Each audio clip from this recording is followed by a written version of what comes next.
Hello and welcome back to an all new recipe video of Mom's Care Official.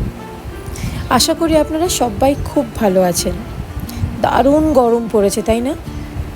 সত্যি এখন যা গরম পড়েছে আমি তো ওটাই ভাবছি যে জুন জুলাই বা মের এন্ডে আমাদের কি অবস্থা হবে।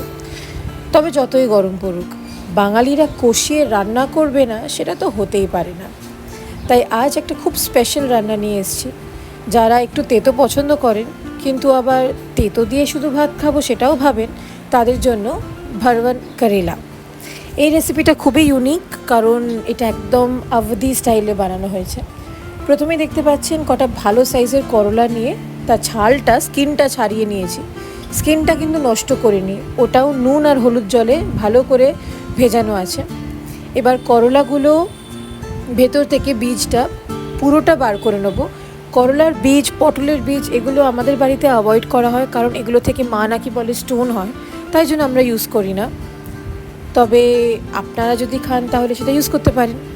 করলাগুলো ভালো করে নুন আর হলুদ জলে ভিজিয়ে রাখছি। এটা মিনিমাম 1 ঘন্টা থেকে ম্যাক্সিমাম যদি 2 ঘন্টা ভিজিয়ে রাখেন তাহলে খুব ভালো হয়, তাহলে ওই করলার তেতো ভাবটা আর থাকবে না। আর যেহেতু এখানে আমরা করলার খোসাটা ওটাও ইউজ করছি, তাই জন্য ওটাকেও ভালো করে ভিজিয়ে রাখতে হবে। এবার কড়াইতে নিয়েছি অনেকটা ঘি। এই রান্নাটা ঘিতে করলেই ভালো হয়, টেস্টটা আরও বেশি খোলে। আর ঘিয়ের মধ্যে আমরা অ্যাড করব একটু জিরে আর হিং। এই ফোড়নটা একটা আলাদাই গন্ধ, এই ফোড়নটাই ইউজ করবেন। আর একদম নিরামিষ রান্না তো, মানে ওই মাছ মাংস ছাড়া রান্না, তাই জন্য ঘি আর জিরের ফোড়নটা খুবই ভালো লাগে। এর সাথে দেখতে পাচ্ছেন আমরা এখানে দিচ্ছি 1/3 কাপ মতন বেসন। এই বেসনটা ভালো করে আমাদেরকে ভাজতে হবে যাতে বেসনে একটু কালার চলে আসে। এবার দিয়ে দেবো কটা কিশমিশ। যদি আপনার অন্য কোনো ড্রাই ফ্রুটস পছন্দ, যদি একটু আখরোট দিতে চান বা বাদাম দিতে চান, কাজু বাদাম দিতে চান, সেটাও খুব ভালো লাগবে। আপনাদের যে ড্রাই ফ্রুটসটা পছন্দ সেটাই আপনারা অ্যাড করতে পারেন। বাস এটাকে একটুখানি ভালো করে মিক্স করলাম যতক্ষণ না ঘিয়ের গন্ধটা ভালো করে ছাড়ছে আর বেসনটা একটু কালার নিয়ে নিয়েছে। এর মধ্যে একটু করে সব ওই ঘরোয়া মশলাগুলো অ্যাড করব। একটু হলুদ গুঁড়ো, একটু লঙ্কা গুঁড়ো আর একটু নুনও দেবো পরে।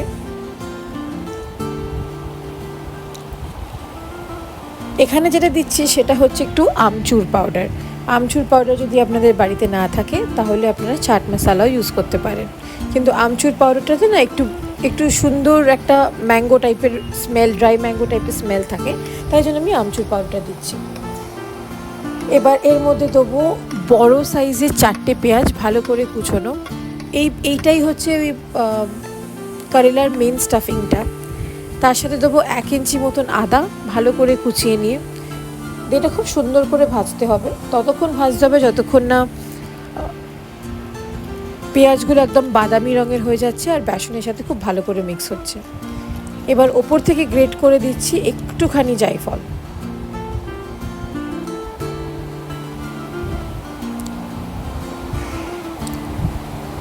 আমার একটু টকটা কম মনে হচ্ছিল, তাই জন্য আর একটু আমচুর পাউডার অ্যাড করেছি। বাকি নুন, মিষ্টি আর বাকি ঘরোয়া মশলা দিয়ে আপনারা ভালো করে মশলাটা কষিয়ে নিন।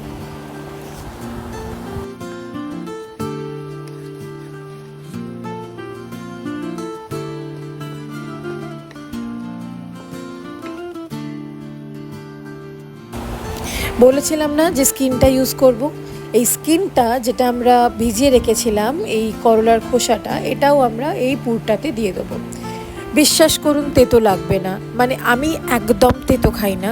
তেতো বলতে আমার গায়ে জ্বর আসে, কিন্তু এইটা আমি খুব ভালো করে খেয়েছি। ইনফ্যাক্ট যে পুরটা বেঁচেছিল সেটা দিয়ে আমি পরোটা বানিয়েও অফিসে টিফিন নিয়ে গেছি। অ্যান্ড আমার ফ্রেন্ডসরাও খেয়েছে, ওরাও বলেছে যে খুব সুন্দর হয়েছে আর এক ফোঁটাও তেতো লাগেনি।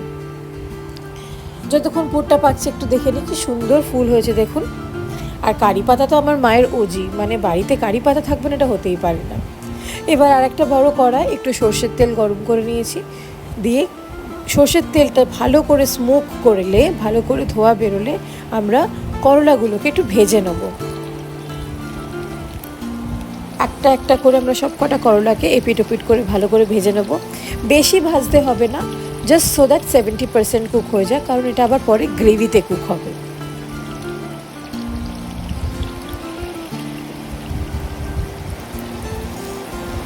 অনেক দিন ধরে মিষ্টি রান্না করছিলাম, ভাবছিলাম একটু অন্যরকম কিছু করতে হবে। তখন মা এই রেসিপিটার আইডিয়া দিল। মা বলল চল করলার কিছু একটা বানাই। আর আপনারা জানেন মা ছাড়া তো আমি কোনো রেসিপি ভিডিও সাকসেসফুল করতেই পারি না, তাই জন্য এটাই বানালাম। এবার অন্য একটা পাত্রে কি করেছি, দই নিয়েছি। এখানে 1/2 কাপ মতন দই, তার সাথে একটু জিরে গুঁড়ো, একটু হলুদ গুঁড়ো আর একটু লঙ্কা গুঁড়ো, ভালো করে এটাকে ফেটিয়ে নেবো। এইটা হবে আমাদের গ্রেভির বেসটা। যদি এই মুহূর্তে চান একটু জল অ্যাড করে নিতে পারেন, আমি ওই দইয়ের বাটিতে যে জলটা ছিল সেটাই ইউজ করছি। একটু ভালো করে ফেটাবেন যাতে কড়াইতে দইটা দেওয়ার পরে যাতে এটা স্প্লিট না করে। এবার পুরটা আর করলাটা দুটোই ঠান্ডা হয়ে গেলে আমরা পুরটাকে ভালো করে চেপে চেপে ভরে নেব। এখানে কোনো কিপটেমি চলবে না, এখানে পুরটাকে ভালো করে স্টাফ করতে হবে যাতে একদম সুন্দর করলাটা ভরে যায়। ঠিক যেভাবে আমার মা এখানে করছে আপনারা ভালো করে দেখে নিন। আর চিন্তা করবেন না, একদম হাত ভালো করে ধোয়া, স্যানিটাইজ করা। আর আমরা তো হাত দিয়েই রান্না করি, আর মায়ের হাতের রান্নার একটা আলাদাই ফ্লেভার থাকে। তাই জন্য আমি বলবো যে চামচ বাদ দিয়ে নিজেদের মাকে বলবেন হাত দিয়েই এটা বানাতে। এবার যে বেঁচে থাকা তেলটা ছিল করলা ভাজার পর, সেই তেলটাতে আমরা দইয়ের ব্যাটারটা ভালো করে দিয়ে দিয়েছি। আর একদম স্লো ফ্লেমে এটাকে কুক করতে হবে যতক্ষণের মধ্যে বয়েল আসছে। সুন্দর করে বয়েল এসে গেলে আমরা করলাগুলো যেগুলো স্টাফ করে রেখেছিলাম ওগুলো এর মধ্যে দিয়ে দেবো। আমি সুতো বেঁধে নিয়েছি যাতে পুর বেরিয়ে না যায়। আপনাদের যদি মনে হয় সুতো বাঁধার দরকার নেই তাহলে বাঁধবেন না। ভালো করে এটাকে চাপা দিয়ে অনেকক্ষণ কুক করবেন যাতে করলার মধ্যে গ্রেভির মশলাটা ঢুকে যায়। আর গ্রেভিটা একটু মাখো মাখো হয়ে গেলেই আমাদের রান্না রেডি, বাস আর কি আছে। দেখতেই পাচ্ছেন প্রায় রেডি। আমি যে সুতোগুলো দিয়ে বেঁধেছিলাম সেই সুতোগুলো খুলে নিচ্ছি যাতে খাওয়ার সময় মুখে না পড়ে। আপনারা সুতো যদি না দিয়ে বাঁধেন তাহলে কোনো দরকার নেই স্টেপটা করার। এবার শুধু সার্ভ করার পালা। সার্ভ করুন গরম ভাত দিয়ে বা গরম পরোটা, রুটি, যা আপনাদের পছন্দ সেটা দিয়ে এনজয় করুন।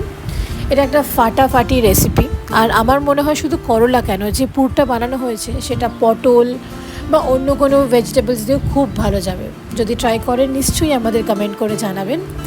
আর অন্য রকম কী রেসিপিস দেখতে চান সেটাও আমাদেরকে জানাবেন। আপনাদের ভালোবাসা, আপনাদের সাপোর্টের জন্য অসংখ্য ধন্যবাদ।